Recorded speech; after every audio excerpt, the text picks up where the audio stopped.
नमस्कार दोस्तों। आज की दुनिया में कुछ शब्द ऐसे हैं जिन्हें सुनते ही हमारे मन में डर, गुस्सा, नफरत और असहजता एक साथ पैदा हो जाती है। टेररिज्म ऐसा ही एक शब्द है। यह सिर्फ एक पॉलिटिकल या सिक्योरिटी रिलेटेड शब्द नहीं है, बल्कि यह इंसानी दिमाग, समाज, राज्य और नैतिकता सबके बीच चल रहे गहरे टकराव की कहानी है। अगर मैं तुमसे पूछूं कि टेररिज्म क्या है, तो शायद तुम्हारे मन में तुरंत कुछ तस्वीरें उभरेंगी। Bomb blast, massed people, suicide attack, news headlines या फिर कोई रिलीजियस स्लोगन। लेकिन यहीं से हमारी समझ की सबसे बड़ी समस्या शुरू होती है। हम टेररिज्म को देखते ज़्यादा हैं, समझते कम हैं। और जब तक हम किसी चीज़ को सच में नहीं समझते, तब तक हम या तो उससे डरते हैं या फिर उसे डेमोनाइज करते हैं। ब्रूस हॉफमैन की किताब इनसाइड टेररिज्म ठीक यहीं से शुरुआत करती है। फियर से नहीं, बल्कि अंडरस्टैंडिंग से।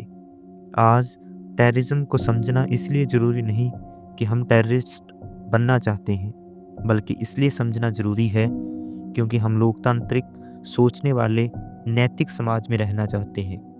टेररिज्म सिर्फ उन लोगों को नहीं मारता जो हमलों में मरते हैं। यह धीरे धीरे इंस्टीट्यूशंस को खोखला करता है, फ्रीडम को सीमित करता है और सोसाइटी को डर के आधार पर फैसले लेने के लिए मजबूर करता है। एक बहुत आम मिथ है यह है कि टेररिस्ट पागल होते हैं, साइकोलॉजिकल अनस्टेबल होते हैं या किसी खास रिलीजन से आते हैं। हॉफमैन इस किताब में शुरू से ही इस मिथ को तोड़ते हैं। रिसर्च साफ बताती है कि ज़्यादातर टेररिस्ट मेंटली नॉर्मल होते हैं। ये पढ़े लिखे हो सकते हैं, परिवार वाले हो सकते हैं, इमोशनल रूप से फंक्शनल हो सकते हैं। फ़र्क यह नहीं होता कि वे कैसे पैदा हुए, फ़र्क यह होता है कि वे कैसे सोचने लगे। यही वजह है कि यह किताब टेररिस्ट्स के बारे में नहीं, बल्कि टेररिज्म एज ए फिनोमिना के बारे में है। हॉफमैन पूछते हैं, आखिर वायलेंस को पॉलिटिकल टूल बनाने का फैसला कैसे लिया जाता है? क्यों कुछ ग्रुप नेगोशिएशन की जगह टेरर चुनते हैं? क्यों फियर, सिंबलिज्म और मीडिया टेररिज्म का इतना बड़ा हिस्सा है? ब्रूस हॉफमैन खुद कोई आर्मचेयर एकेडमिक नहीं है। वे डिकेड तक टेररिज्म को क्लोज क्वार्टर्स से स्टडी करने वाले स्कॉलर हैं। पॉलिसी मेकर्स, इंटेलिजेंस एजेंसीज और गवर्नमेंट के साथ काम कर चुके हैं। इस किताब को ऑथोरिटेटिव इसलिए माना जाता है क्योंकि यह न तो सेंसेशनल है, न मॉरल प्रीचिंग करती है और न ही सिंपलिस्टिक आंसर देती है। यह किताब कॉम्प्लेक्सिटी को स्वीकार करती है। इनसाइड टेररिज्म का सेंट्रल पर्पस यही है, टेररिज्म को रोमांटिसाइज किए बिना, जस्टिफाई किए बिना, लेकिन डेमोनाइज किए बिना भी समझना। हॉफमैन यह दिखाते हैं कि टेररिज्म कोई मॉडर्न बीमारी नहीं है, यह सदियों पुरानी स्ट्रेटेजी है जो अलग अलग समय में अलग अलग कपड़े पहनकर सामने आती रही है। कभी नेशनलिस्ट कॉज के नाम पर, कभी रिलीजन के नाम पर, कभी आइडियोलॉजी के नाम पर। बदलता है तो सिर्फ नैरेटिव, कोर लॉजिक नहीं। और वह कोर लॉजिक है फियर का स्ट्रेटेजिक इस्तेमाल। इस लेक्चर सीरीज में हम टेररिज्म को हेडलाइन से बाहर निकालकर उसके अंदर झांकेंगे। हम देखेंगे कि टेररिस्ट ऑर्गेनाइजेशंस कैसे बनते हैं, वे अपने लोगों को कैसे रिक्रूट करते हैं, आइडियोलॉजी कैसे इमोशनल वाउंड्स पर प्लास्टर की तरह काम करती है और वायलेंस को मॉरल ड्यूटी में कैसे बदला जाता है। लेकिन साथ ही हम यह भी समझेंगे कि स्टेट कैसे रिएक्ट करते हैं, काउंटर टेररिज्म कहाँ सफल होता है और कहाँ उल्टा असर करता है, और डेमोक्रेसी किस तरह टेररिज्म के प्रेशर में अपने ही प्रिंसिपल से कॉम्प्रोमाइज़ करने लगती है। यह टॉपिक कोई हल्का नहीं है। यह लेक्चर तुम्हें अनकंफर्टेबल करेगा, सवाल पूछने पर मजबूर करेगा और शायद तुम्हारी कुछ बनी बनाई धारणाओं को तोड़ेगा। लेकिन यही इसका मकसद है, क्योंकि ब्रूस हॉफमैन के शब्दों में टेररिज्म को हराने के लिए पहले उसे समझना पड़ता है, न कि सिर्फ कंडेम करना। और इसी गहरी इंटेलेक्चुअल जर्नी पर आगे बढ़ने से पहले मैं तुमसे एक छोटी सी रिक्वेस्ट करना चाहता हूँ। अगर तुम्हें इस तरह के serious research based audio lecture पसंद आते हैं, जो सेंसेशनलिज्म से दूर रहकर सोचने की जगह देते हैं, तो चैनल को सब्सक्राइब और वीडियो को लाइक और शेयर ज़रूर करें। यह सिंपल और मीनिंगफुल स्पोर्ट होगा। इससे ऐसे और लेक्चर आप तक पहुंचते रहेंगे। अब सबसे पहला सवाल, आखिर टेररिज्म होता क्या है? यह सवाल जितना सिंपल लगता है उतना है नहीं। ब्रूस हॉफमैन इस किताब में बहुत साफ साफ कहते हैं कि टेररिज्म को डिफाइन करना खुद एक पॉलिटिकल एक्ट बन चुका है। हर स्टेट, हर गवर्नमेंट, हर ऑर्गेनाइजेशन और हर आइडियोलॉजी इसे अपने अपने तरीके से डिफाइन करती है, और यही वजह है कि टेररिज्म की कोई एक यूनिवर्सली एक्सेप्टेड डेफिनेशन आज तक नहीं बन पाई। लेकिन इसका मतलब यह नहीं कि हम इसे समझ नहीं सकते। हॉफमैन यहाँ एक बहुत इम्पॉर्टेंट डिस्टिंक्शन करते हैं। वह कहते हैं कि टेररिज्म को समझने के लिए हमें यह नहीं देखना चाहिए कि वायलेंस कितनी ब्रूटल है, बल्कि यह देखना चाहिए कि वायलेंस किस उद्देश्य से की जा रही है। टेररिज्म का कोर लक्ष्य होता है फियर क्रिएट करना। सीधे शब्दों में कहें तो टेररिज्म का प्राइमरी टारगेट कभी भी सिर्फ वह लोग नहीं होते जो मारे जाते हैं। असली टारगेट होता है पूरी सोसाइटी, पब्लिक ओपिनियन और पॉलिटिकल डिसीजन मेकिंग प्रोसेस। यहीं से टेररिज्म और सामान्य वायलेंस में फ़र्क शुरू होता है। अगर कोई व्यक्ति गुस्से में किसी को मार देता है तो वह क्राइम है। अगर कोई ग्रुप किसी मिलिट्री टारगेट पर हमला करता है तो वह वॉरफेयर या विद्रोह हो सकता है। लेकिन अगर वायलेंस को इस तरह डिज़ाइन किया जाए कि उसका साइकोलॉजिकल इम्पैक्ट फिजिकल डैमेज से कहीं ज़्यादा हो, तब हम टेररिज्म की बात कर रहे होते हैं। हॉफमैन टेररिज्म को एक साइकोलॉजिकल वेपन मानते हैं, एक ऐसा हथियार जो बॉडी से पहले माइंड को निशाना बनाता है। अब ज़रा सोचो, क्यों टेररिस्ट अटैक्स अक्सर सिंबॉलिक प्लेसेस पर होते हैं? क्यों इनोसेंट सिविलियंस को टारगेट किया जाता है? क्यों अटैक्स के बाद स्टेटमेंट्स, वीडियो, मैनिफेस्टो जारी किए जाते हैं? इसलिए नहीं कि टेररिस्ट लॉजिकलेस है, बल्कि इसीलिए क्योंकि वे सिंबॉलिज्म और मैसेज को समझते हैं। टेररिज्म में वायलेंस एक लैंग्वेज की तरह काम करती है। हर अटैक एक सेंटेंस होता है, हर टारगेट एक शब्द। हॉफमैन बताते हैं कि टेररिज्म की एक और की फीचर है प्रीमेडिटेशन। यह अचानक होने वाले वायलेंस नहीं होता, यह केयरफुली प्लान्ड होता है, टाइम, प्लेस और ऑडियंस को ध्यान में रखकर। और ऑडियंस यहाँ बहुत इंपॉर्टेंट वर्ड है। टेररिज्म हमेशा किसी ऑडियंस के लिए किया जाता है। अगर कोई देखने वाला नहीं है, सुनने वाला नहीं है, डरने वाला नहीं है, तो टेररिज्म अपना मकसद पूरा ही नहीं करता। यहीं से मीडिया की एंट्री होती है, जिस पर हम बाद में बात करेंगे। अब एक और मिथ तोड़ना ज़रूरी है। अक्सर लोग मानते हैं कि टेररिज्म सिर्फ वीक लोगों का हथियार है जो कन्वेंशनल वॉर नहीं लड़ सकते। हॉफमैन कहते हैं कि यह अधूरा सच है। टेररिज्म कभी कभी वीक एक्टर्स का चॉइस होता है, लेकिन हमेशा नहीं। कई बार टेररिज्म एक स्ट्रेटेजिक चॉइस होता है, न कि मजबूरी। ग्रुप्स टेररिज्म इसलिए चुनते हैं क्योंकि यह रिलेटिवली लो कॉस्ट होता है, इसका इम्पैक्ट अनुपातहीन होता है, यह स्टेट को ओवररिएक्ट करने पर मजबूर कर सकता है, और जब स्टेट ओवररिएक्ट करती है, सिविल लिबर्टीज रिस्ट्रिक्ट होती है, इनोसेंट लोग सफ़र करते हैं, तब टेररिस्ट नैरेटिव को फ्यूल मिलता है। यहीं पर टेररिज्म एक विशेष साइकिल बन जाता है। हॉफमैन यह भी क्लियर करते हैं कि टेररिज्म कोई आइडियोलॉजी नहीं है, टेररिज्म एक मेथड है, एक टैक्टिक है। आइडियोलॉजी अलग अलग हो सकती है, left wings, right wings, nationalist, religious, लेकिन टेररिज्म उन सब का इस्तेमाल कर सकता है। इस पॉइंट को समझना ज़रूरी है, क्योंकि जब हम टेररिज्म को किसी एक रिलीजन या कल्चर से जोड़ देते हैं तो हम एनालिटिकली गलती कर बैठते हैं। हम मेथड और मोटिव को मिला देते हैं, और यही एनालिटिकल कन्फ्यूजन पॉलिसी फेलियर्स की जड़ बनती है। अब ज़रा हिस्टोरिकल पर्सपेक्टिव देखें। हॉफमैन बताते हैं कि टेररिज्म मॉडर्न वर्ल्ड की इन्वेंशन नहीं है। एंशिएंट टाइम में भी पॉलिटिकल वायलेंस का इस्तेमाल फियर पैदा करने के लिए होता था, लेकिन मॉडर्न टेररिज्म की खास बात यह है कि यह मास सोसाइटी और मास कम्युनिकेशन के साथ एवॉल्व हुआ। प्रिंटिंग प्रेस, न्यूज़पेपर्स, टेलीविज़न और अब सोशल मीडिया, इन सब ने टेररिज्म को एम्पलीफाई किया है। टेररिस्ट आज सिर्फ अटैक नहीं करता, वह नैरेटिव भी कंट्रोल करना चाहता है। इसलिए टेररिज्म को समझने का मतलब सिर्फ गन्स और बॉम्ब्स को समझना नहीं, इसका मतलब है साइकोलॉजी को समझना, सिंबोलिज्म को समझना, ऑडियंस को समझना और पावर के डायनामिक्स को समझना। टेररिज्म कोई रैंडम वायलेंस नहीं है, बल्कि एक सोची समझी स्ट्रैटेजी है जिसका असली मकसद बॉडी से ज़्यादा माइंड्स को प्रभावित करना होता है।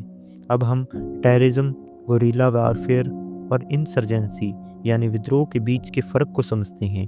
ब्रूस हॉफमैन के अनुसार टेररिज्म को लेकर पॉलिसी फेलियर की सबसे बड़ी वजह यही रही है कि गवर्नमेंट और मीडिया अक्सर इन तीनों को एक ही चीज़ समझ लेते हैं, लेकिन यह एनालिटिकल गलती है और इसके कॉन्सिक्वेंसेस बहुत सीरियस होते हैं। सबसे पहले गुरिल्ला वॉरफेयर की बात करते हैं।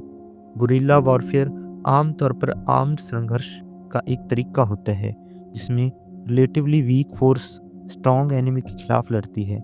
इसमें हिट एंड रन टैक्टिक्स होती हैं, अम्बुश होती हैं, लेकिन प्राइमरी टारगेट्स अक्सर मिलिट्री या सिक्योरिटी फोर्सेस होते हैं।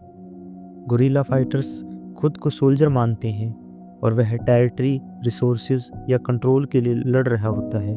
अब सर्जेंसी की समझते हैं। इंसर्जेंसी एक ब्रॉडर फिनोमेना है। इसमें वायलेंस सिर्फ एक टूल होता है।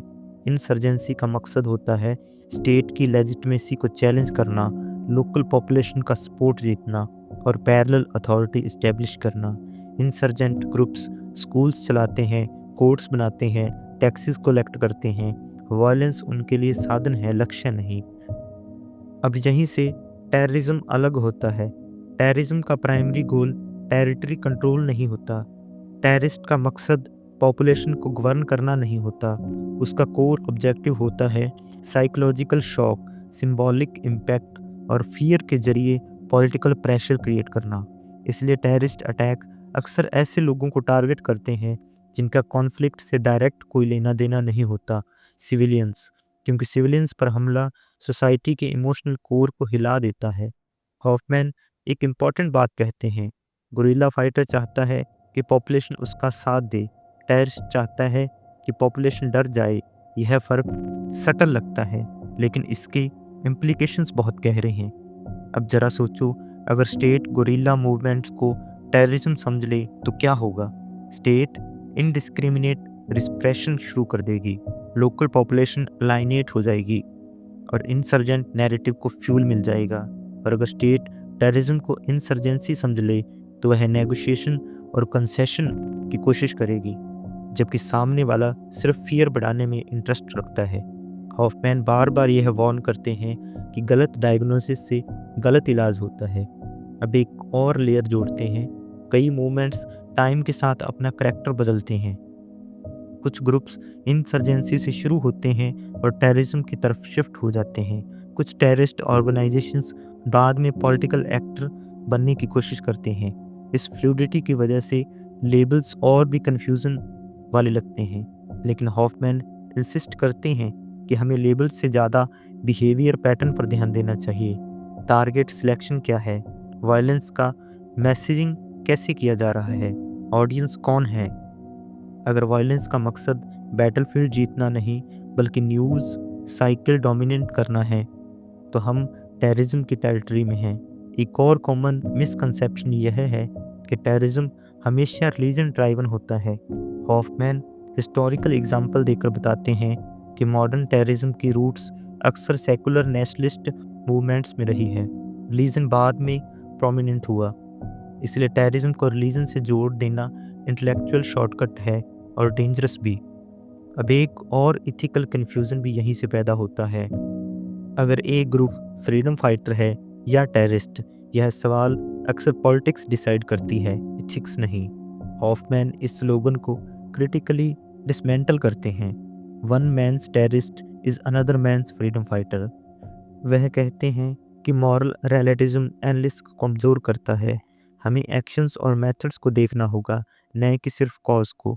अगर मेथड सिविलियंस को डेलिबरेटली टारगेट करता है, फियर पैदा करने के लिए, सिंबोलिज्म के लिए, तो वह टेररिज्म है, चाहे कॉज कितना भी नोबल क्यों न लगे। अर्थात टेररिज्म, गुरिल्ला वॉरफेयर, टेररिज्म कोई एक्सीडेंटल या कंफ्यूज्ड वायलेंस नहीं है, बल्कि एक सोची समझी स्ट्रेटेजी है। और यह गुरिल्ला वॉरफेयर और इंसर्जेंसी से फंडामेंटली अलग लॉजिक पर काम करती है। अब सबसे बड़ा सवाल जो हमें सबसे ज़्यादा परेशान करता है और सबसे ज़्यादा मिसअंडरस्टूड भी है, वो ये है कि आखिर टेररिस्ट का दिमाग कैसे काम करता है। ब्रूस हॉफमैन इस पॉइंट पर बहुत सावधानी बरतते हैं। वह साफ कहते हैं कि अगर हम टेररिस्ट को मॉन्स्टर, मैडमैन या इर्रेशनल क्रिएचर मान लेंगे तो हम एनालाइज की शुरुआत में ही फेल हो जाते हैं, क्योंकि रिसर्च बार बार यह दिखाती है कि ज़्यादातर टेररिस्ट मेंटली इल नहीं होते। यह बात अनकंफर्टेबल है लेकिन ज़रूरी है। टेररिस्ट आमतौर पर साइकोलॉजिकली नॉर्मल होते हैं। ये प्लान कर सकते हैं, वेट कर सकते हैं, डिसिप्लिन फॉलो कर सकते हैं, सेक्रीफाई कर सकते हैं। यह सब किसी ब्रोकन माइंड के लक्षण नहीं है। असल फ़र्क है इंटेलिजेंस या सैनिटी में नहीं होता, फ़र्क होता है मॉरल फ्रेमवर्क में। हॉफमैन बताते हैं कि टेररिस्ट की सोच को समझने के लिए हमें यह नहीं पूछना चाहिए कि यह इतना बुरा काम कैसे कर सकता है, बल्कि यह पूछना चाहिए कि उसके लिए यह काम सही कैसे बन गया। यहीं से साइकोलॉजी की असली एंट्री होती है। टेररिस्ट की सोच आम तौर पर एक बाइनरी वर्ल्ड व्यू पर टिकी होती है। हम बनाम वे, प्योर बनाम करप्ट, विक्टिम बनाम ऑप्रेसर। इस तरह की थिंकिंग में ग्रे जोन्स खत्म हो जाते हैं। डाउट को वीकनेस माना जाता है, एम्पैथी को बिट्रेयल माना जाता है। जब दुनिया को इस तरह सिंप्लीफाई कर दिया जाता है तो वायलेंस मॉरली एक्सेप्टेबल बन जाती है, क्योंकि सामने वाला अब इंसान नहीं रहता, वह सिंबल बन जाता है, एनिमी, थ्रेट, इविल का। हॉफमैन इसे डीह्यूमनाइजेशन कहते हैं और यह टेररिज्म का साइकोलॉजिकली बैकबोन है। टेररिस्ट वायलेंस अक्सर रेज से नहीं बल्कि कोल्ड कैलकुलेशन से पैदा होती है।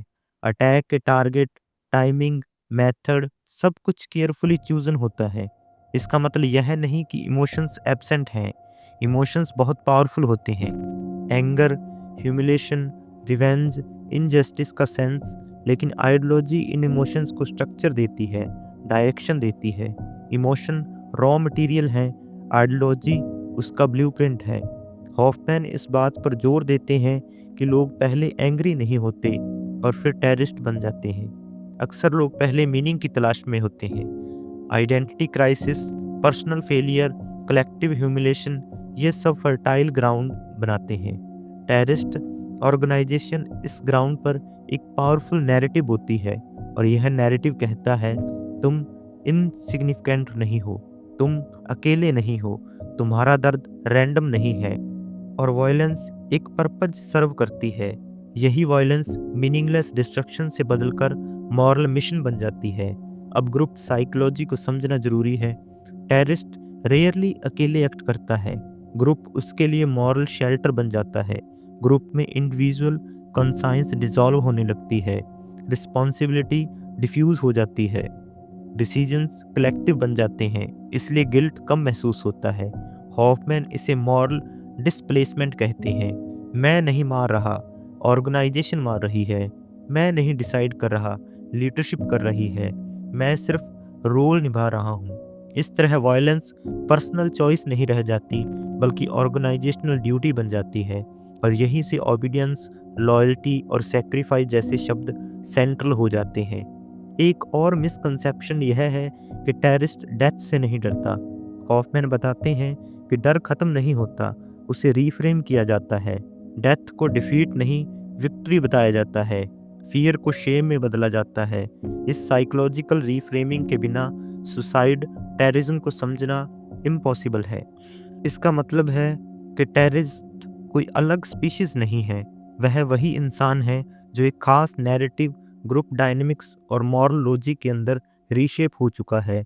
और जब हम यह समझ लेते हैं तभी हम यह भी समझ पाते हैं कि काउंटर टेररिज्म सिर्फ गन्स और प्रिजन से क्यों नहीं जीत सकता। अब सवाल आता है, आखिर टेररिस्ट ऑर्गेनाइजेशंस बनते कैसे हैं? ब्रूस हॉफमैन बहुत साफ कहते हैं कि टेररिस्ट ऑर्गेनाइजेशंस क्योस से पैदा नहीं होते, ये इम्पल्सिव मॉब्स नहीं होते, वे धीरे धीरे एक्सपीरियंस के साथ फेलियर से सीखते हुए इवॉल्व होते हैं। और अगर हम इन्हें डिसऑर्गेनाइज्ड गैंग समझते रहेंगे तो हम इनके सबसे डेंजरस एस्पेक्ट को मिस कर देंगे। शुरुआत अक्सर किसी ग्रीवेंस से होती है, कोई पॉलिटिकल ह्यूमिलेशन, ऑक्यूपेशन, रेप्रेशन या परसीव्ड इनजस्टिस। यह ग्रीवेंस अपने आप में टेररिज्म नहीं बनता। दुनिया में ग्रीवेंस हर जगह है, फ़र्क यह होता है कि कोई ग्रुप उस ग्रीवेंस, उस दुख को ऑर्गेनाइज्ड वायलेंस में कैसे ट्रांसलेट करता है। यही लीडरशिप की एंट्री होती है। ऑलमोस्ट हर टेररिस्ट ऑर्गेनाइजेशन के पीछे कुछ ऐसे लोग होते हैं जो आइडियोलॉजिकली क्लैरिटी, स्ट्रेटेजिक थिंकिंग और ऑर्गेनाइजेशनल स्किल रखते हैं। ये लोग सिर्फ एंग्री नहीं होते, ये प्लानर्स भी होते हैं। हॉफमैन इन्हें एंटरप्रेन्योर ऑफ वायलेंस की तरह डिस्क्राइब करते हैं। ये लीडर्स नैरेटिव गढ़ते हैं। वे बताते हैं कि प्रॉब्लम क्या है, एनिमी कौन है और वायलेंस क्यों ज़रूरी है। इसके बाद ऑर्गेनाइजेशन स्ट्रक्चर बनाना शुरू होता है। शुरुआत में यह स्ट्रक्चर लूज होता है। Small cells, trusted network, personal relationships. जैसे जैसे ऑर्गेनाइजेशन ग्रो करती है, डिसिप्लिन और हायरार्की बढ़ती जाती है। हॉफमैन बताते हैं कि सीक्रेसी टेररिस्ट ऑर्गेनाइजेशन की लाइफलाइन है। सेल्स को कंपार्टमेंटलाइज किया जाता है ताकि एक सेल पकड़े जाने पर पूरी ऑर्गेनाइजेशन कोलैप्स न हो। मेंबर्स को लिमिटेड इंफॉर्मेशन दी जाती है, ट्रस्ट धीरे धीरे बिल्ड किया जाता है और यहीं से रिक्रूटमेंट सिर्फ इमोशनल नहीं बल्कि ऑपरेशनल प्रोसेस बन जाती है। ऑर्गेनाइजेशन सिर्फ अटैक नहीं करती, वह ट्रेनिंग देती है, इंडोक्ट्रिनेशन करती है और लॉयल्टी टेस्ट करती है। हर मेंबर को स्लोली रेडिकलाइज किया जाता है, एक झटके में नहीं। एक और क्रूशियल पॉइंट है adaptability. Successful terrorist organisations rigid नहीं होती। वे टैक्टिक्स बदलती हैं, टारगेट्स बदलती हैं, लैंग्वेज बदलती हैं। अगर बॉम्बिंग इफेक्टिव नहीं रही तो हाईजैकिंग, अगर हाईजैकिंग फेल हुई तो सुसाइड अटैक्स। स्ट्रेटजी हमेशा इम्पैक्ट के हिसाब से इवॉल्व होती है। हाफमैन यह भी बताते हैं कि टेररिस्ट ऑर्गेनाइजेशंस खुद को सिर्फ वायलेंस के जरिए डिफाइन नहीं करती, वे रिचुअल्स बनाती है, सिंबल्स क्रिएट करती है, मार्टरियल्स को ग्लोरीफाई करती है। इससे ऑर्गेनाइजेशन एक इमोशनल कम्युनिटी बन जाती है, सिर्फ मिलिट्री यूनिट नहीं। और यह इमोशनल बॉन्ड ऑर्गेनाइजेशन को टिकाऊ बनाता है।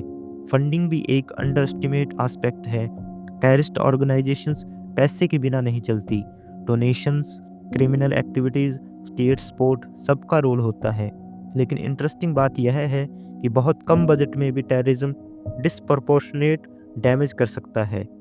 हर टेररिस्ट ऑर्गेनाइजेशन लंबे समय तक टेररिस्ट ही नहीं रहती, कुछ पॉलिटिकल प्रोसेस में इंटर करने की कोशिश करती है, कुछ स्प्लिंटर हो जाती हैं। इंटरनल डिसएग्रीमेंट्स, लीडरशिप स्ट्रगल्स और आइडियोलॉजिकल फ्रैक्चर्स आम हैं। हॉफमैन यह दिखाते हैं कि ऑर्गेनाइजेशंस की डेथ अक्सर एक्सटर्नल प्रेशर से ज़्यादा इंटरनल डायके से होती है। इसका मतलब है टेररिज्म ऑर्गेनाइज्ड होता है, स्ट्रक्चर्ड होता है, स्ट्रेटेजिक होता है और इसलिए इसे सिर्फ लॉ एंड ऑर्डर प्रॉब्लम समझना खतरनाक सिंप्लीफिकेशन है। अब अगला सवाल है, इन ऑर्गेनाइजेशंस को चलाता कौन है और कैसे? ब्रूस हॉफमैन लीडरशिप हायरार्की और कमांड स्ट्रक्चर पर बहुत गहराई से बात करते हैं, क्योंकि यही वह पॉइंट्स हैं जहां टेररिज्म पूरी तरह इंडिविजुअल एंगर से निकलकर इंस्टीट्यूशनल वायलेंस बन जाता है। सबसे पहले हम लीडरशिप को समझते हैं। टेररिस्ट लीडर अक्सर मीडिया में एक करिश्माई लार्जर देन लाइफ फिगर की तरह दिखाया जाता है, लेकिन हॉफमैन बताते हैं कि यह करिश्माई व्यक्तित्व बताना ज़रूरी तो है, लेकिन सफिशिएंट नहीं है। इफ़ेक्टिव टेररिस्ट लीडर वह होता है जो 3 काम एक साथ कर सके। पहला है आइडियोलॉजी को आर्टिकुलेट कर सके, स्ट्रेटजी बना सके और ऑर्गेनाइजेशन को डिसिप्लिन में रख सके। यह लीडर सिर्फ इंस्पिरेशनल कैरेक्टर नहीं होता, उसे रिसोर्सेज में मैनेज करने होते हैं, ऑपरेशंस अप्रूव करने होते हैं और फेलियर्स की जिम्मेदारी भी संभालनी होती है। अब हायरार्की की बात करते हैं। कॉन्ट्री टू पॉपुलर बिलीफ, ज़्यादातर टेररिस्ट ऑर्गेनाइजेशंस कंप्लीटली फ्लैट नहीं होती, उनमें हायरार्की होती है। Top leadership, middle level commanders, operation cell, support networks. यह हायरार्की फ्लेक्सिबिलिटी और कंट्रोल के बीच बैलेंस बनाने के लिए होती है। Top leadership long term vision पर फोकस करती है, मिडिल लीडरशिप टैक्टिक्स और एग्जीक्यूशन पर, सेल्स सिर्फ अपने इमीडिएट टास्क पर। इस स्ट्रक्चर का साइकोलॉजिकल इफेक्ट बहुत बड़ा होता है। इंडिविजुअल फाइटर खुद को सिर्फ एक छोटा हिस्सा मानने लगते हैं, डिसीजन मेकिंग ऊपर शिफ्ट हो जाती है और गिल्ड नीचे डिल्यूट हो जाता है। हॉफमैन इसे डिफ्यूजन ऑफ रिस्पॉन्सिबिलिटी कहते हैं। अब कमांड और ओबीडियंस को समझना ज़रूरी है। टेररिस्ट ऑर्गेनाइजेशन में ओबीडियंस सिर्फ डिसिप्लिन का मामला नहीं होता, यह मॉरल ड्यूटी बन जाती है।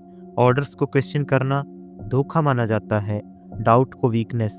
यह ओबीडियंस सिर्फ फियर से नहीं आती, यह आइडियोलॉजी से लेजिटिमाइज होती है। लीडर्स को सिर्फ कमांडर नहीं, मॉरल अथॉरिटी की तरह प्रेजेंट किया जाता है। और जब लीडर मॉरल अथॉरिटी बन जाता है तब वायलेंस परमिशन नहीं, ऑब्लिगेशन बन जाती है। अब एक और क्रिटिकल पॉइंट, टेररिस्ट लीडरशिप हमेशा सेंट्रलाइज नहीं रहती। हैवी काउंटर टेररिज्म प्रेशर के बाद कई ऑर्गेनाइजेशंस डिसेंट्रलाइज्ड हो जाती हैं, ऑटोनोमस सेल्स ऑपरेट करती हैं। लेकिन इंटरेस्टिंग बात यह है कि आइडियोलॉजी सेंट्रलाइज्ड रहती है, भले ऑपरेशंस डिसेंट्रलाइज्ड हो जाएं। कॉफमैन बताते हैं कि आइडियोलॉजी यहाँ ग्लू का काम करती है। लीडर फिजिकल रूप से एब्सेंट हो सकता है, लेकिन उसका नैरेटिव अलाइव रहता है। अब लीडरशिप स्ट्रगल्स की बात करें, टेररिस्ट ऑर्गेनाइजेशंस मोनोलिथिक नहीं होती। इंटरनल डिसएग्रीमेंट्स, पावर स्ट्रगल्स और आइडियोलॉजिकल स्प्लिट्स कॉमन हैं। कुछ मेंबर्स वायलेंस बढ़ाना चाहते हैं, कुछ पॉलिटिकल रूट लेना चाहते हैं। इन कॉन्फ्लिक्ट से स्प्लिंटर ग्रुप्स पैदा होते हैं जो अक्सर ओरिजिनल ऑर्गेनाइजेशन से भी ज़्यादा ब्रूटल हो जाते हैं ताकि अपनी लेजिटिमेसी प्रूव कर सकें। यह फिनोमेना टेररिज्म को और अनप्रडिक्टेबल बना देता है। अर्थात टेररिज्म क्योस नहीं है, यह कंट्रोल्ड वायलेंस है। लीडरशिप और हायरार्की वायलेंस को सिस्टमाइज करती है, नॉर्मलाइज करती है और लॉन्ग टर्म सस्टेन करने के लायक बनाती है। और जब वायलेंस सिस्टम बन जाती है तो वह सिर्फ अटैक नहीं करती, वह आइडेंटिटी क्रिएट करती है। अब हम उस एलिमेंट तक पहुंचते हैं जो इस पूरे सिस्टम को मॉरल ऑक्सीजन देता है, वो है आइडियोलॉजी। ब्रूस हॉफमैन इस पॉइंट पर बहुत साफ हैं। वे कहते हैं कि आइडियोलॉजी टेररिज्म को पैदा नहीं करती, लेकिन वह उसे जस्टिफाई, सस्टेन और लेजिटिमाइज करती है। आइडियोलॉजी वह भाषा है जिसमें वायलेंस को पाप नहीं बल्कि कर्तव्य की तरह पेश किया जाता है। सबसे पहले यह समझना जरूरी है कि आइडियोलॉजी का काम लोगों को वायलेंट बनाना नहीं होता। उसका असली काम होता है ऑलरेडी मौजूद एंगर, फ्रस्ट्रेशन और ह्यूमिलेशन को मीनिंग देना। आइडियोलॉजी यह नहीं कहती कि तुम गुस्से में हो, आइडियोलॉजी कहती है तुम्हारा गुस्सा सही है। यहीं से आइडियोलॉजी डेंजरस बनती है। हॉफमैन आइडियोलॉजी को 3 ब्रॉड कैटेगरीज में समझाते हैं, पॉलिटिकल, नेशनलिस्ट और रिलीजियस। लेकिन वह बार बार वार्न करते हैं कि रियल वर्ल्ड में ये कैटेगरीज अक्सर ओवरलैप करती हैं। पहले पॉलिटिकल आइडियोलॉजी की बात करते हैं। लेफ्ट विंग्स और राइट विंग्स टेररिज्म दोनों पॉलिटिकल आइडियोलॉजी से पैदा हुए हैं। यहाँ वायलेंस को स्टेट ऑपरेशन के खिलाफ रेजिस्टेंस की तरह फ्रेम किया जाता है। टेररिस्ट खुद को रेवोल्यूशनरी मानता है, क्रिमिनल नहीं। वायलेंस को हिस्टोरिकल नेसेसिटी बताया जाता है। पॉलिटिकल आइडियोलॉजी का सबसे पावरफुल एस्पेक्ट यह होता है कि वह फ्यूचर का सपना दिखाती है, एक आइडियल सोसाइटी, एक परफेक्ट ऑर्डर। प्रेजेंट वायलेंस को फ्यूचर जस्टिस के नाम पर एक्सक्यूज किया जाता है। अब नेशनलिस्ट आइडियोलॉजी को समझते हैं। नेशनलिस्ट टेररिज्म अक्सर आइडेंटिटी और ह्यूमिलेशन से जुड़ा होता है। टेरिटरी, लैंग्वेज, कल्चर, ये सब सैक्रेड बना दिए जाते हैं। वायलेंस को सर्वाइवल का सवाल बताया जाता है। एनिमी सिर्फ पॉलिटिकल ओपोनेंट नहीं रहता बल्कि एग्जिस्टेंशियल थ्रेट बन जाता है। हॉफमैन बताते हैं कि नेशनलिस्ट आइडियोलॉजी अक्सर कलेक्टिव मेमोरी का इस्तेमाल करती है। पुराने जख्म, हिस्टोरिकल ग्रीवेंस, पास्ट ब्रिटल्स, इससे वायलेंस इमोशनल रूप से और इंटेंस हो जाती है। अब रिलीजियस आइडियोलॉजी की बात करते हैं और यहाँ सबसे ज़्यादा मिसअंडरस्टैंडिंग होती है। हॉफमैन बहुत क्लियरली कहते हैं कि रिलीजन टेररिज्म को क्रिएट नहीं करता, लेकिन जब रिलीजियस लैंग्वेज टेररिज्म से जुड़ जाती है तब वायलेंस की इंटेंसिटी और बढ़ जाती है, क्योंकि रिलीजियस आइडियोलॉजी कॉम्प्रोमाइज़ नहीं जानती। पॉलिटिकल डिमांड नेगोशिएटेबल हो सकती हैं, रिलीजियस ट्रुथ नहीं। जब वायलेंस डिवाइन कमांड बन जाती है तब कॉस्ट बेनिफिट एनालिसिस इररेलेवेंट हो जाता है। रिलीजियस टेररिस्ट खुद को सोल्जर नहीं बिलीवर मानता है। एनिमी को रॉन्ग नहीं इवल माना जाता है। और जब कॉन्फ्लिक्ट इवल के खिलाफ होली वार बन जाता है तब लिमिट्स टूट जाती हैं। लेकिन हॉफमैन एक इम्पॉर्टेंट नुएंस भी जोड़ते हैं। रिलीजियस टेररिज्म भी कंप्लीटली इरेशनल नहीं होता, उसके पीछे भी स्ट्रेटेजी, प्लानिंग और कैलकुलेशन होती है। डिफरेंस सिर्फ मॉरल फ्रेमिंग का होता है। अब एक और क्रूशियल एस्पेक्ट, आइडियोलॉजी सिंप्लीफिकेशन करती है। कॉम्प्लेक्स पॉलिटिकल रियलिटीज़ को सिंपल स्टोरी में बदल दिया जाता है। हम गुड हैं, वे बैड हैं, हम विक्टिम हैं, वे ऑप्रेसर हैं। इस सिंप्लीफिकेशन से डाउट खत्म हो जाते हैं, और जहाँ डाउट नहीं होता वहाँ वायलेंस को रोकने वाला कोई इंटरनल ब्रेक नहीं रहता। हॉफमैन आइडियोलॉजी को मॉरल लेंस कहते हैं, जो यह तय करता है कि कौन इनोसेंट है और कौन गिल्टी है और कौन एक्सपेंडेबल।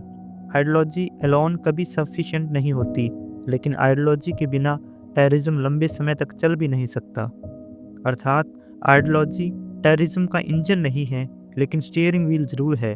वह वायलेंस को दिशा देती है, सीमा तय करती है और उसे मॉरल रूप से एक्सेप्टेबल बनाती है। अब एक और बहुत प्रैक्टिकल सवाल, आखिर कोई इंसान टेररिस्ट ऑर्गेनाइजेशन तक पहुंचता कैसे है? ब्रूस हॉफमैन इस पॉइंट पर बहुत जोर देते हैं कि रेडिकलाइजेशन कोई इंस्टेंट घटना नहीं होती। कोई भी इंसान सुबह उठकर टेररिस्ट बनने का फैसला नहीं करता। यह एक स्लो लेयर्ड प्रोसेस होता है, जिसमें पर्सनल लाइफ, सोशल इन्वायरमेंट और पॉलिटिकल नैरेटिव्स धीरे धीरे आपस में जुड़ते हैं। सबसे पहले आता है ग्रीवेंस, अर्थात दुख। यह ग्रीवेंस पर्सनल भी हो सकता है और कलेक्टिव भी। कभी डिस्क्रिमिनेशन का अनुभव, कभी ह्यूमिलेशन, कभी पॉलिटिकल रिप्रेशन, कभी आइडेंटिटी क्राइसिस। इम्पॉर्टेंट बात यह है कि ग्रीवेंस ऑब्जेक्टिवली सही हो या ना हो, महसूस किया जाना ही काफ़ी होता है। टेररिज्म फैक्ट से नहीं, फीलिंग से फीड होता है। इसके बाद आता है इंटरप्रिटेशन। हर दुख टेररिज्म में नहीं बदलता। फर्क तब पड़ता है जब कोई व्यक्ति अपने दुख का मतलब समझाने के लिए किसी नैरेटिव के संपर्क में आता है। यहीं आइडियोलॉजी एंट्री लेती है। नैरेटिव कहता है तुम्हारा दर्द पर्सनल फेलियर नहीं है, यह एक लार्जर कॉन्स्पिरेसी का हिस्सा है और इसके लिए कोई एनिमी जिम्मेदार है। इस मूवमेंट पर व्यक्ति को पहली बार क्लैरिटी मिलती है, कन्फ्यूजन कम होता है, वर्ल्ड मैसी नहीं रहता बल्कि स्ट्रक्चर्ड लगने लगता है। अब आता है मॉरल फ्रेमिंग। आइडियोलॉजी सिर्फ एनिमी डिफाइन नहीं करती, वह वायलेंस को भी डिफाइन करती है। किलिंग मर्डर नहीं होता, अटैक क्राइम नहीं होता, वायलेंस रेसिस्टेंस बन जाती है। हॉफमैन बताते हैं कि यह स्टेज सबसे डेंजरस होती है, क्योंकि यहाँ मॉरल बाउंड्रीज शिफ्ट हो जाती हैं। इसके बाद आता है सोशल बाउंडिंग। रेडिकलाइजेशन अकेले नहीं होती, यह friends, relatives, classmate, online communities के जरिए फैलती है। ग्रुप बिलोंगिंग सबसे पावरफुल मोटिवेटर बन जाता है। ऑर्गेनाइजेशन पहले फ्रेंडशिप देती है, फिर आइडेंटिटी और सब अंत में मिशन। अब ध्यान देने वाली बात यह है कि रिक्रूटमेंट ज़्यादातर आइडियोलॉजी से शुरू नहीं होती। रिक्रूटमेंट रिलेशनशिप से शुरू होती है। कोई सुनता है, कोई समझता है, कोई वैलिडेट करता है, और जब इमोशनल ट्रस्ट बन जाता है तब आइडियोलॉजी नेचुरली स्लाइड हो जाती है। हॉफमैन एक बहुत क्रिटिकल मिथ तोड़ते हैं। गरीबी टेररिज्म का डायरेक्ट कॉज नहीं है। कई टेररिस्ट मिडिल क्लास बैकग्राउंड से आते हैं, एजुकेटेड होते हैं। पॉवर्टी रेडिकलाइजेशन का फैक्टर हो सकता है, लेकिन ट्रिगर नहीं। असल ट्रिगर होता है मीनिंग की तलाश। जब व्यक्ति को लगता है कि उसकी लाइफ इनसिग्निफिकेंट है, तब टेररिज्म उसे सिग्निफिकेंस ऑफर करता है, हीरो बनने का मौका देता है, मार्टिर बनने का प्रॉमिस देता है। अब अंतिम स्टेज आती है कमिटमेंट। इस स्टेज पर व्यक्ति पीछे नहीं हटता, क्योंकि उसका पूरा सोशल यूनिवर्स बदल चुका है। ओल्ड फ्रेंड्स डिस्टेंस बना जाते हैं, न्यू ग्रुप फैमिली बन जाता है, लीविंग ऑर्गेनाइजेशन धोखा बन जाता है। हॉफमैन बताते हैं कि इसी स्टेज पर डी रेडिकलाइजेशन सबसे मुश्किल होता है। अर्थात रेडिकलाइजेशन ब्रेन वॉशिंग नहीं है, यह स्लो सोशलाइजेशन है, और इसलिए काउंटर रेडिकलाइजेशन सिर्फ पॉलिसिंग से नहीं हो सकती। उसके लिए नैरेटिव्स, बिलोंगिंग और आइडेंटिटी के अल्टरनेटिव्स देने पड़ते हैं। अब हम उस एलिमेंट तक आते हैं जिसके बिना मॉडर्न टेररिज्म को समझना अधूरा रह जाएगा। मीडिया, सिंबोलिज्म और फियर साइकोलॉजी। ब्रूस हॉफमैन इस हिस्से में एक बहुत ब्लंट बात कहते हैं कि टेररिज्म थिएटर है, क्रूअल थिएटर, इमोरल थिएटर, लेकिन थिएटर फिर भी। इसका मतलब ये नहीं कि टेररिज्म फेक है, इसका मतलब ये है टेररिज्म का असली असर फिजिकल डिस्ट्रक्शन से ज़्यादा साइकोलॉजिकल परफॉर्मेंस में होता है। टेररिस्ट वायलेंस खुद में मैसेज नहीं है, वायलेंस मैसेज पहुंचाने का माध्यम है। अब सोचो, एक अटैक में मरने वालों की संख्या लिमिटेड होती है, लेकिन डर की रीच अनलिमिटेड होती है। यही टेररिज्म की स्ट्रैटेजी ब्रिलियंस और नैतिक दिवालियापन दोनों है। हॉफमैन बताते हैं कि टेररिस्ट ऑर्गेनाइजेशंस अटैक्स को इस तरह डिज़ाइन करती है कि वे सिंबॉलिक वैल्यू कैरी करें। टारगेट कभी रैंडम नहीं होता। Airport, school, religious place, public transport, ये सब रोज़मर्रा की ज़िंदगी के सिंबल हैं। इन पर हमला यह मैसेज देता है कि कोई भी जगह सेफ नहीं है। यह फियर रैशनल नहीं होता, यह विसरल होता है, बॉडी लेवल पर काम करता है। अब मीडिया की भूमिका समझते हैं। मीडिया टेररिज्म को क्रिएट नहीं करता, लेकिन उसे एम्पलीफाई ज़रूर करता है।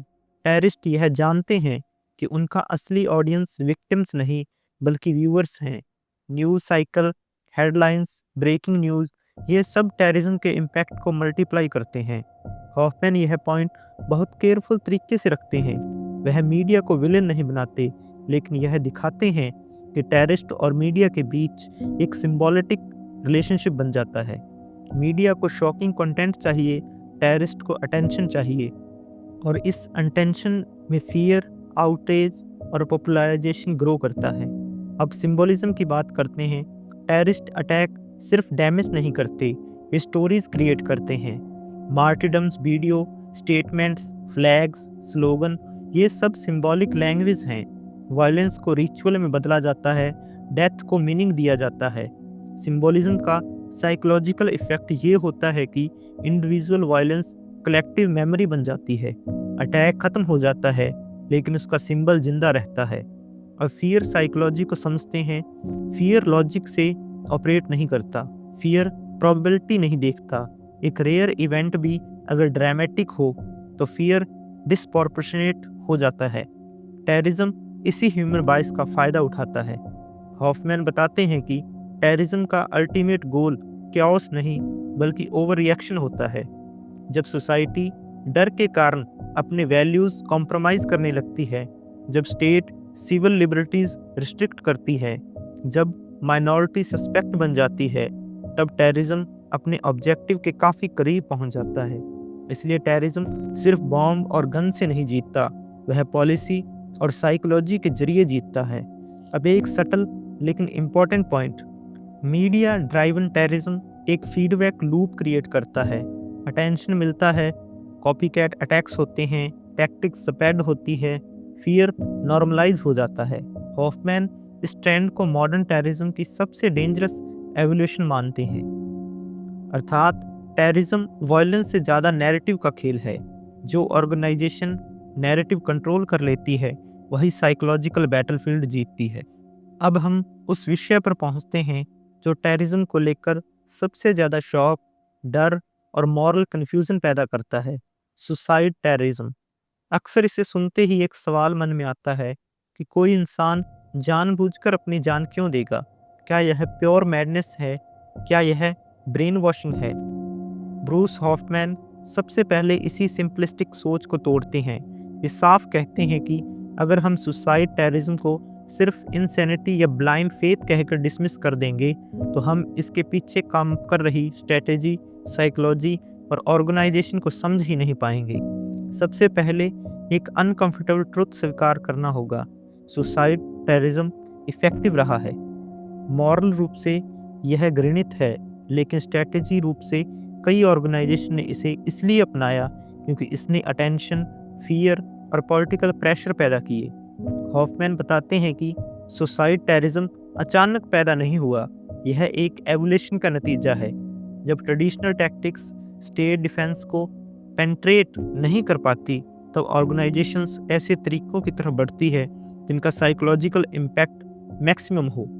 अब साइकोलॉजिकल एंगल से समझते हैं, सुसाइड अटैकर आमतौर पर डेथ लवर नहीं होता। वह लाइफ से नफरत नहीं करता, बल्कि अक्सर वह डेथ को रीफ्रेम कर चुका होता है। डेथ डिफीट नहीं रहती, डेथ सेक्रीफाइस बन जाती है, और सेक्रीफाइस अल्टीमेट मीनिंग है। यह रीफ्रेमिंग आइडियोलॉजी के बिना संभव नहीं है। आइडियोलॉजी डेथ को ऑनर बनाती है, शेम से बचने का रास्ता दिखाती है और इमॉर्टलिटी का इल्यूजन देती है। हॉफमैन यह पॉइंट बहुत स्ट्रांगली रखते हैं कि सुसाइड, टेररिज्म, इंडिविजुअल डिसीजन कम और ऑर्गेनाइजेशनल प्रोडक्ट ज़्यादा होता है। ऑर्गेनाइजेशंस अटैकर को सिलेक्ट करती है, ट्रेन करती है, साइकोलॉजिकल प्रिपेयर करती है और अंतिम मोमेंट तक सपोर्ट नेटवर्क देती है। अटैकर अकेला नहीं होता, वह एक स्क्रिप्ट फॉलो कर रहा होता है। अब एक और मिथ तोड़ना जरूरी है।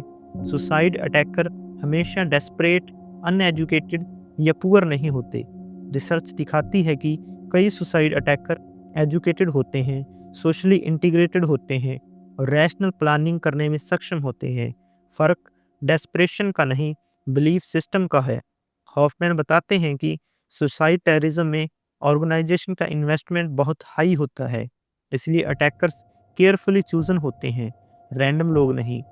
अब स्ट्रेटेजिक लॉजिक को समझते हैं। सुसाइड अटैक्स सिक्योरिटी बैरियर्स को बाईपास कर सकते हैं, अनप्रडिक्टेबिलिटी बढ़ाते हैं, मीडिया कवरेज गारंटी करते हैं और सबसे इम्पॉर्टेंट, वे स्टेट को साइकोलॉजिकली डिस्टेबलाइज करते हैं।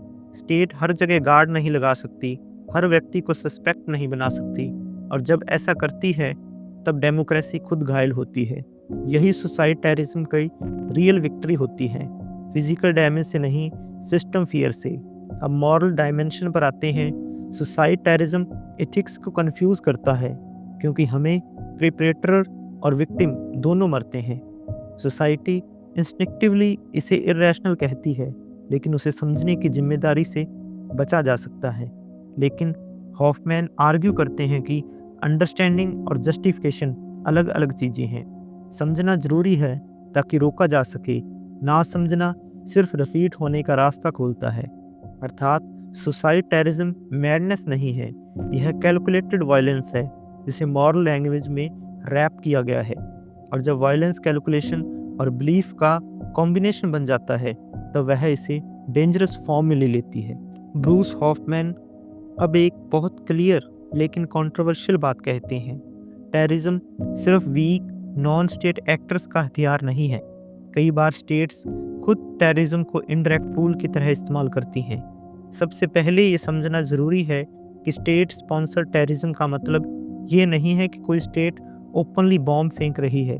यह अक्सर डिनाइल, डिस्टेंस और प्रॉक्सी के जरिए ऑपरेट होता है। स्टेट सीधे अटैक नहीं करती, वह सपोर्ट करती है। Money, training, weapon, safe havens, intelligence और सबसे ज़्यादा इम्पॉर्टेंट पॉलिटिकल प्रोटेक्शन। हॉफमैन बताते हैं कि स्टेट टेररिज्म को इसलिए स्पॉन्सर करती है क्योंकि यह उन्हें प्लॉजिबल डिनाइबिलिटी देता है। अगर ऑपरेशन सफल हो जाए तो फ़ायदा, अगर एक्सपोज हो जाए तो डिनाइल। यह स्ट्रेटेजी कन्वेंशनल वॉर से सस्ती भी होती है और पॉलिटिकल कन्वीनियंट भी। अब एक और ज़रूरी डिस्टिंक्शन समझो। स्टेट स्पॉन्सर टेररिज्म और स्टेट टेरर अलग चीज़ें हैं। स्टेट टेरर तब होता है जब स्टेट खुद अपनी पॉपुलेशन पर फियर इस्तेमाल करती है। स्टेट स्पॉन्सर टेररिज्म तब होता है जब स्टेट किसी नॉन स्टेट ग्रुप को दूसरे स्टेट या पॉपुलेशन के खिलाफ यूज़ करती है। हॉफमैन का फोकस मुख्यतः दूसरे पर है। कोल्ड वॉर के दौर में यह फिनोमिना और साफ दिखाई देता है। Proxy wars, ideological conflicts, regional rivalries, इन सब में टेररिज्म इनडायरेक्ट वॉरफेयर का हिस्सा बन गया है।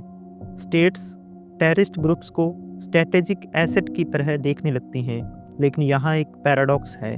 शॉर्ट टर्म में स्टेट स्पॉन्सर टेररिज्म यूजफुल लग सकता है, लेकिन लॉन्ग टर्म में यह स्ट्रेटेजी अक्सर ब्लोबैक पैदा करती है। ग्रुप्स ऑटोनॉमस हो जाते हैं, आइडियोलॉजी स्पॉन्सर के कंट्रोल से बाहर निकल जाती है और वायलेंस अल्टीमेटली स्पॉन्सर स्टेट को ही डिस्टेबलाइज करने लगती है। हॉफमैन कई एग्जाम्पल्स के जरिए यह दिखाते हैं कि स्टेट स्पॉन्सर ग्रुप्स समय के साथ अपने पैट्रॉन्स से ही अलग एजेंडा डेवलप कर लेते हैं। अब इंटरनेशनल सिस्टम पर इसका इम्पैक्ट समझते हैं। State sponsor terrorism global norms को अनडिटरमाइन करता है, डिप्लोमेसी कमज़ोर पड़ती है, ट्रस्ट कोलैप्स होता है और इंटरनेशनल लॉ सिलेक्टिव लगने लगते हैं। जब powerful states indirect violence use करते हैं तो वीकर स्टेट्स भी वही लैंग्वेज सीखते हैं। टेररिज्म नॉर्मलाइज हो जाता है, अब एक और मॉरल कन्फ्यूजन पैदा होती है। अगर स्टेट खुद टेररिज्म को टॉलरेट या सपोर्ट करती है तो वह सिटीजन को मॉरल अथॉरिटी कैसे सिखाए? रूल ऑफ लॉ कैसे क्रेडिबल रहेगा? हॉफमैन आर्ग्यू करते हैं कि यही रीज़न है कि काउंटर टेररिज्म सिर्फ सिक्योरिटी पॉलिसी नहीं बल्कि फॉरेन पॉलिसी और एथिक्स का सवाल भी है।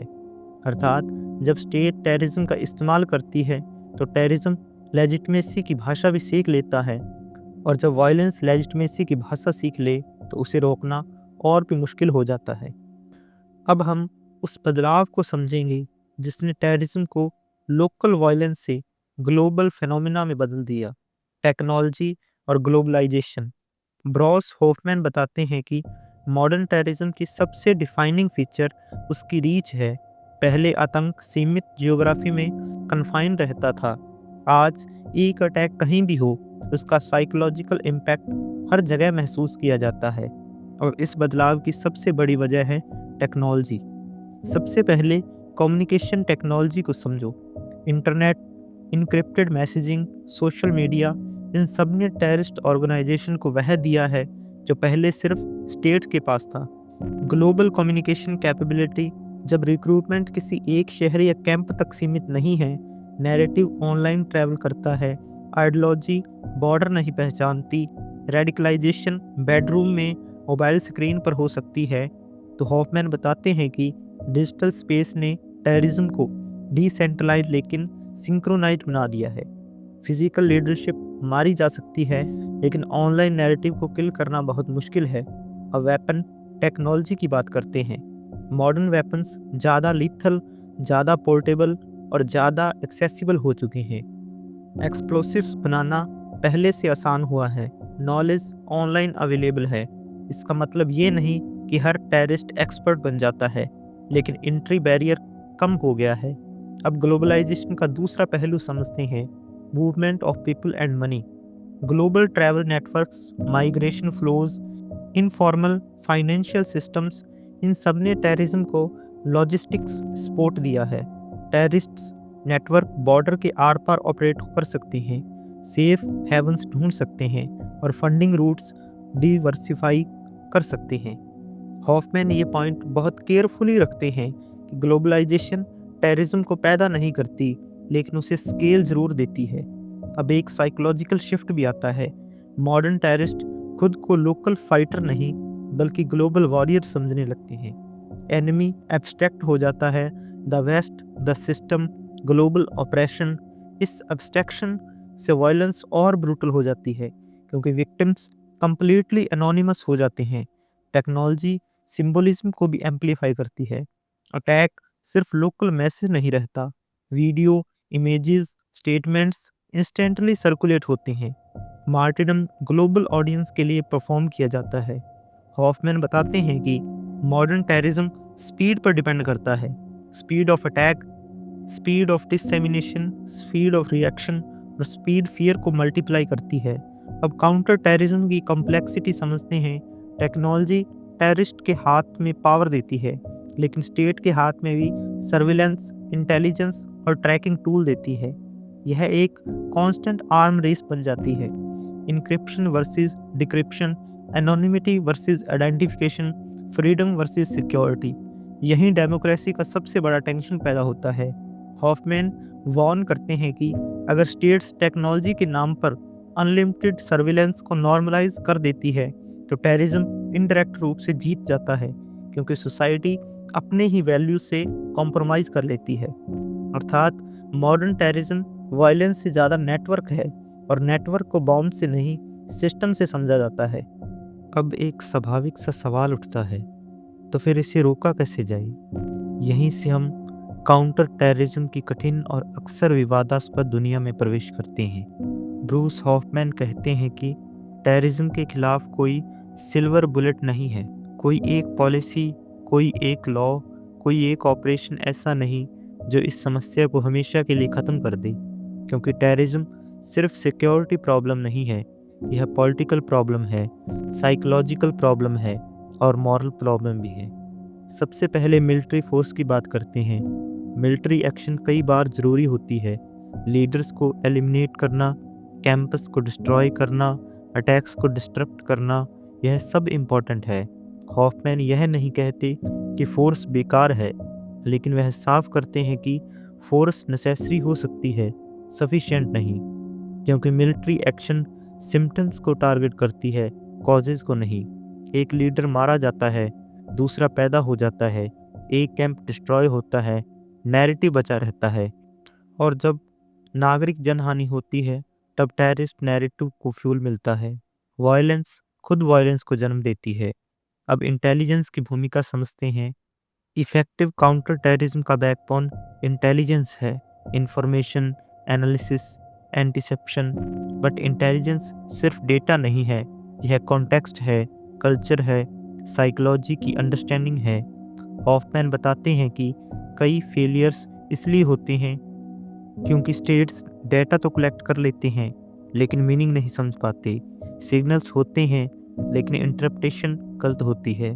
अब लॉ एनफोर्समेंट की बात करें, अरेस्ट्स, ट्रायल्स, प्रिजन्स, यह सब जरूरी हैं, लेकिन हॉफमैन वार्न करते हैं कि ओवर क्रिमिनलाइजेशन रेडिकलाइजेशन को बढ़ा सकती है। प्रिजन्स कई बार रेडिकलाइजेशन हब बन जाते हैं। अगर जस्टिस फेयर न लगे, अगर प्रोसेस आर्बिट्री लगे, तो स्टेट खुद टेररिस्ट नैरेटिव का हिस्सा बन जाती है। अब प्रिवेंशन की बात करते हैं, और यही सबसे मुश्किल हिस्सा है। काउंटर टेररिज्म का सबसे इफ़ेक्टिव हिस्सा अक्सर वह होता है जो दिखाई नहीं देता। Community engagement, education, alternative narratives और आइडेंटिटी के पीसफुल रास्ते। हॉफमैन बताते हैं कि रेडिकलाइजेशन रोकने के लिए सिर्फ डोंट डू वायलेंस कहना काफ़ी नहीं है। पीपल को मीनिंग, डिग्निटी और बिलोंगिंग के नॉन वायलेंट तरीके और रास्ते देने पड़ते हैं। अब मीडिया स्ट्रेटेजी को समझते हैं। अगर टेररिज्म थ्रेट है, तो काउंटर टेररिज्म को एंटी थ्रेट बनाना पड़ता है। ओवर रिएक्टिंग, सेंसेशनलिज्म और constant fear messaging terrorist goals को सर्व करती है। काम, प्रोपोर्शनेट, ट्रांसपेरेंट रिस्पॉन्स, यह बोरिंग लगता है, लेकिन यही इफेक्टिव होता है।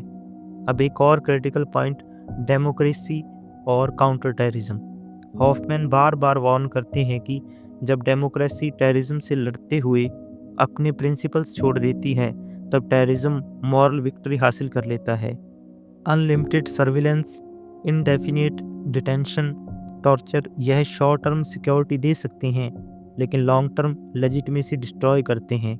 अर्थात काउंटर टेररिज्म बैलेंस का खेल है, सिक्योरिटी और लिबर्टी के बीच, फोर्स और रिस्ट्रेंट के बीच, फियर और रीजन के बीच। और यह बैलेंस खोते ही टेररिज्म इनडायरेक्टली जीत जाता है। अब हम उस जमीन पर कदम रखते हैं जहां सवाल सिर्फ क्या काम करता है का नहीं रह जाता, बल्कि क्या सही है का बन जाता है। यहीं से बात आती है मॉरल डायलेमा, एथिक्स और डेमोक्रेसी पर टेररिज्म के इम्पैक्ट की। ब्रूस हॉफमैन यह दिखाते हैं कि टेररिज्म का सबसे गहरा और सबसे खतरनाक असर बॉडीज़ पर नहीं, बल्कि वैल्यूज़ पर पड़ता है। टेररिज्म का अल्टीमेट टेस्ट यही होता है कि क्या सोसाइटी डर के दबाव में अपने प्रिंसिपल छोड़ देती है या नहीं। सबसे पहले एक अनकंफर्टेबल सवाल से शुरुआत करती हैं। अगर टेररिज्म को रोकने के लिए टॉर्चर इफ़ेक्टिव हो, तो क्या वह मॉरली एक्सेप्टेबल होगा? अगर सर्विलेंस से अटैक रुक जाएं, तो प्राइवेसी का क्या होगा? अगर इनडेफिनिट डिटेंशन से सिक्योरिटी बढ़े, तो ड्यू प्रोसेस का क्या मतलब रह जाएगा? हॉफमैन इन सवालों के इजी आंसर नहीं देते, बल्कि वह दिखाते हैं कि डेमोक्रेसी इन सवालों से बच नहीं सकती। टेररिज्म डेमोक्रेसी को एक ट्रैप में डाल देता है। अगर स्टेट बहुत सॉफ्ट रहे तो वीक कहलाता है, अगर वह बहुत हार्ड हो जाए तो ऑप्रेसिव, और यहीं डेमोक्रेसी का करैक्टर बदलना शुरू हो जाता है।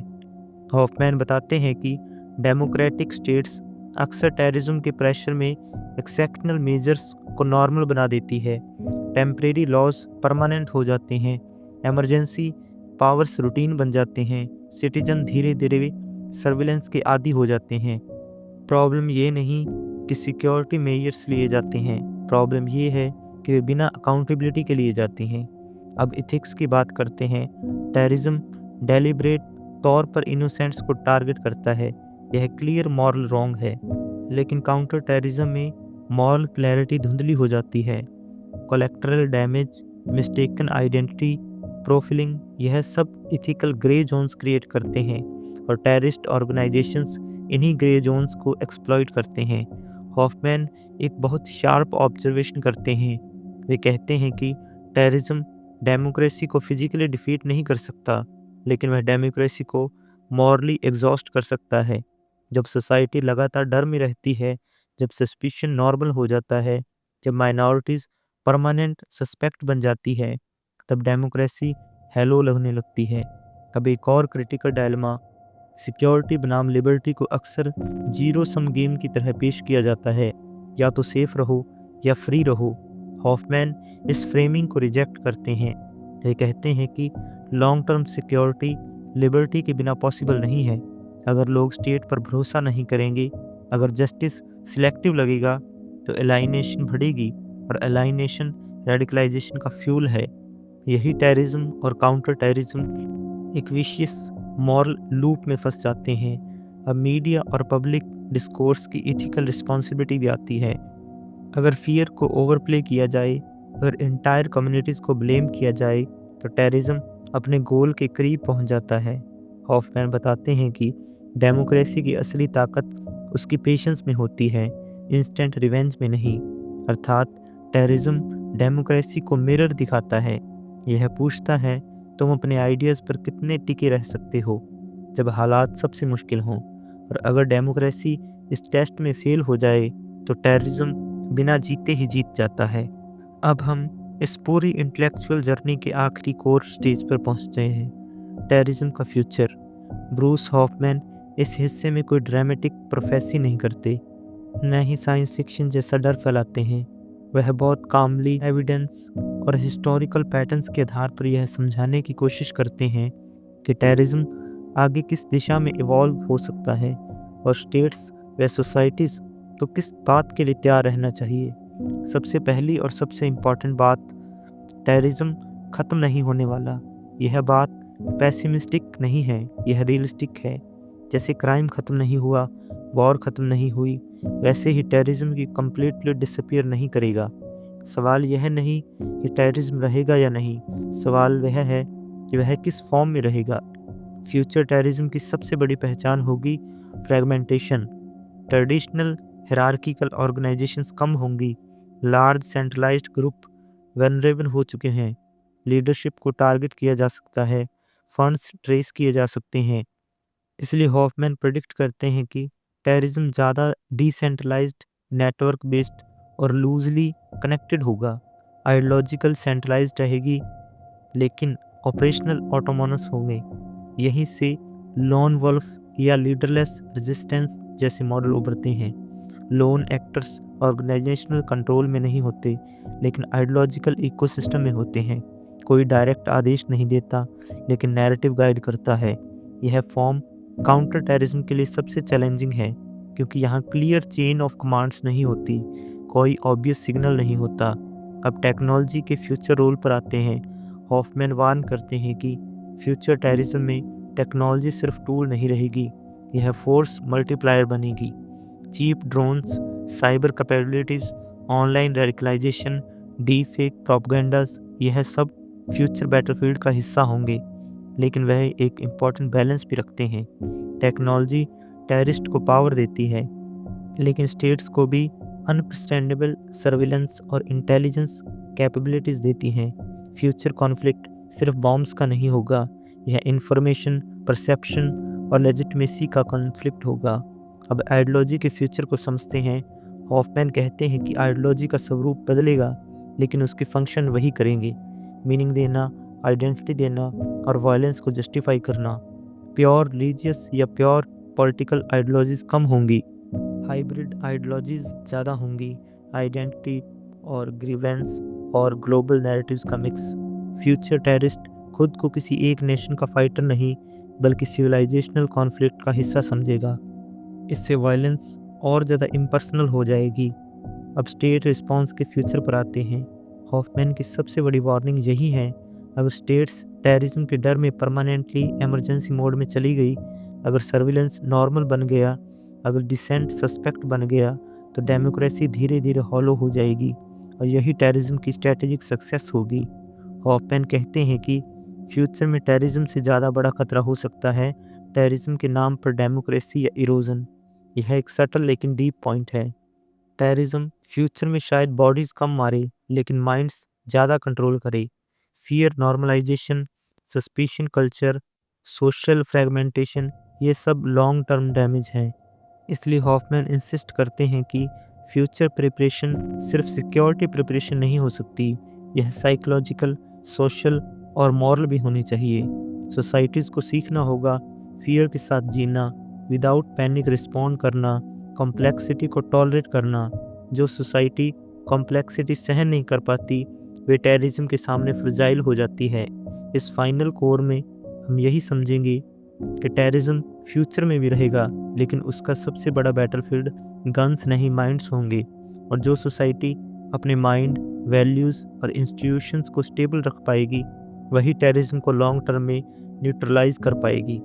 यही ब्रूस वैन हॉफमैन की किताब का एनालिटिकल जर्नी है, फियर से समझ की तरफ, रिएक्शन से रिफ्लेक्शन की तरफ और वायलेंस से मैच्योरिटी की तरफ। यह किताब हमें आंसर से ज़्यादा क्वेश्चंस देती हैं और यही इसकी सबसे बड़ी ताकत है। ब्रूस हॉफमैन ने हमें यह नहीं सिखाया कि किससे नफ़रत करनी है, उन्होंने हमें यह सिखाया है कि कैसे सोचना है। हमने इस लेक्चर में टेररिज्म को किसी एक घटना, किसी एक ग्रुप या किसी एक आइडियोलॉजी तक सीमित नहीं रखा। हमने देखा कि टेररिज्म एक मेथड है, एक स्ट्रेटजी है और सबसे बढ़कर एक साइकोलॉजिकल फिनोमिना।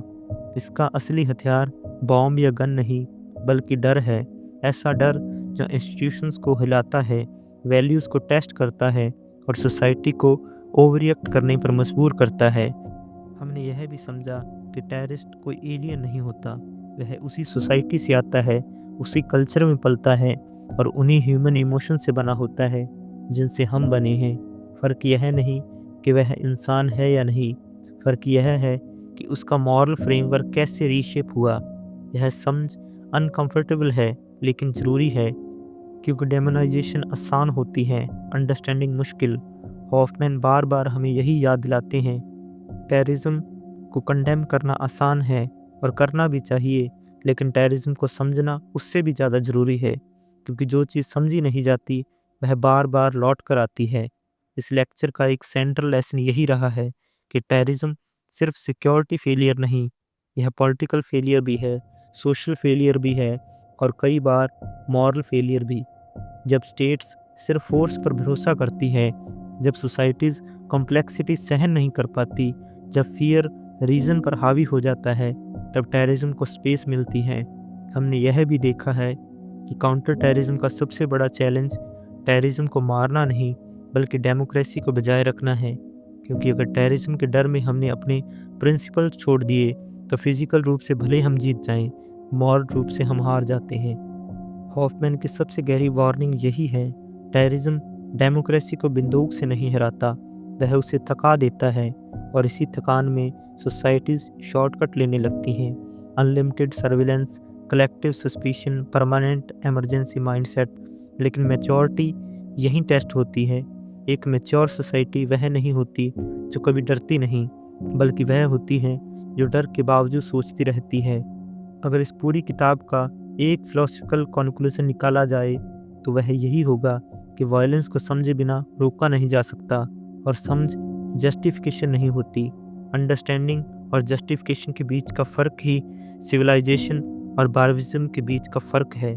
टेररिज्म का जवाब सिर्फ गन से नहीं दिया जा सकता, उसका जवाब वैल्यू से दिया जाता है, इंस्टीट्यूशन से, एजुकेशन से और सबसे ज़्यादा इंटेलेक्चुअल ऑनेस्टी से। अगर हम सवाल पूछते रहेंगे, अगर हम सिंपल आंसर से बचते रहेंगे, अगर हम फियर के दबाव में भी ह्यूमैनिटी नहीं छोड़ेंगे तो टेररिज्म चाहे रहे लेकिन वह हमें डिफाइन नहीं कर पाएगा। और इसी थॉट के साथ यह लेक्चर समाप्त होता है। अगर यह लेक्चर आपको सिर्फ जानकारी नहीं बल्कि सोचने की वजह दे पाया हो, अगर इसने आपकी धारणाओं को थोड़ा अनकंफर्टेबल किया हो या आपको चीज़ों को ज़्यादा गहराई से देखने पर मजबूर किया हो, तो चैनल को सब्सक्राइब करना, वीडियो को लाइक करना और इसे शेयर करना एक छोटा सा लेकिन मीनिंगफुल सपोर्ट होगा। ऐसे लॉन्ग फॉर्म, सीरियस और रिसर्च बेस्ड लेक्चर तभी पॉसिबल होते हैं जब एक सोचने वाला ऑडियंस साथ खड़ा होता है। इस इंटेलेक्चुअल जर्नी में साथ देने के लिए धन्यवाद। सोचते रहिए, सवाल पूछते रहिए, और फ़ियर के शोर में रीज़न की आवाज़ को ज़िंदा रखिए। धन्यवाद।